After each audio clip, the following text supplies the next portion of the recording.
He was the boy who once sold newspapers to support his family, the man who dreamed beneath the stars of Rameswaram and one day helped launch India into space. This is not just a story of science, it's a story of hope, of faith, of rising again and again. This is the spirit of Dr. A.P.J. Abdul Kalam. In a small town in Tamil Nadu, a boy watched rockets in the sky with wonder in his eyes and dust on his feet. He had no silver spoon, he had no shortcuts. What he had was a dream. He once said, "Dream is not what you see and sleep. Dream is something that does not let you sleep." And he lived that belief every single day. When life knocked on his door with poverty, rejection, and hardship, he didn't back away. He leaned in. You see, most people wait for the perfect moment. Dr. Kalam created it. He didn't ask the world to be fair. He asked himself to be strong. His journey was not fueled by comfort. It was driven by purpose, because when your heart beats for a greater mission, no obstacle is big enough. He failed military exams. He was rejected for pilot training. But he didn't stop dreaming because he knew sometimes the door that closes isn't the end. It's a sign to build your own. Dr. Kalam wasn't just a scientist. He was a visionary. He was the bridge between the stars and the soil, between technology and humanity.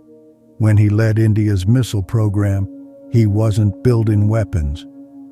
He was building confidence. He gave a generation something to believe in.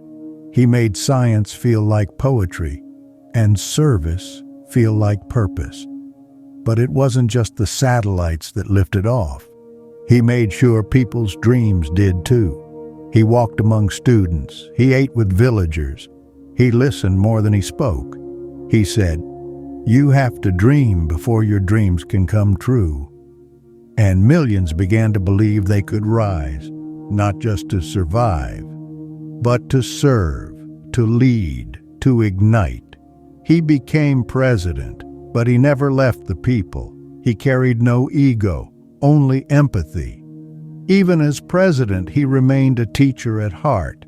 That was his true legacy. Dr. Kalam taught us many things. He taught us that failure is not the opposite of success. It is part of it. He taught us that you don't need a title to lead. You need vision and the courage to follow it. He taught us that religion and science aren't enemies. They are both paths to truth. And above all, he taught us that greatness comes from service.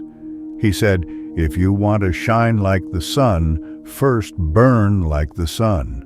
Because success isn't glamorous. It's gritty, it's lonely, it's relentless, but it's worth it.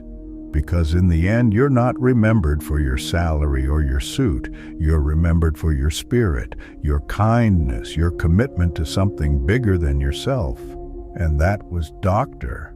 Kalam, a man who lived like a flame and lit 1,000,000 candles in return. When Dr. Kalam passed away, he was doing what he loved, speaking to students, teaching, inspiring. His last words were not of fear or regret, they were of vision. That's how legends leave, in purpose, in grace, in fire. And though he is gone, his light remains in every classroom, in every dreamer, in every youth who dares to imagine a better world. To the young, he said, don't wait for leaders, become one. To the tired, he said, man needs his difficulties because they are necessary to enjoy success. To the broken, he said, you are not born to just fit in, you are born to stand out.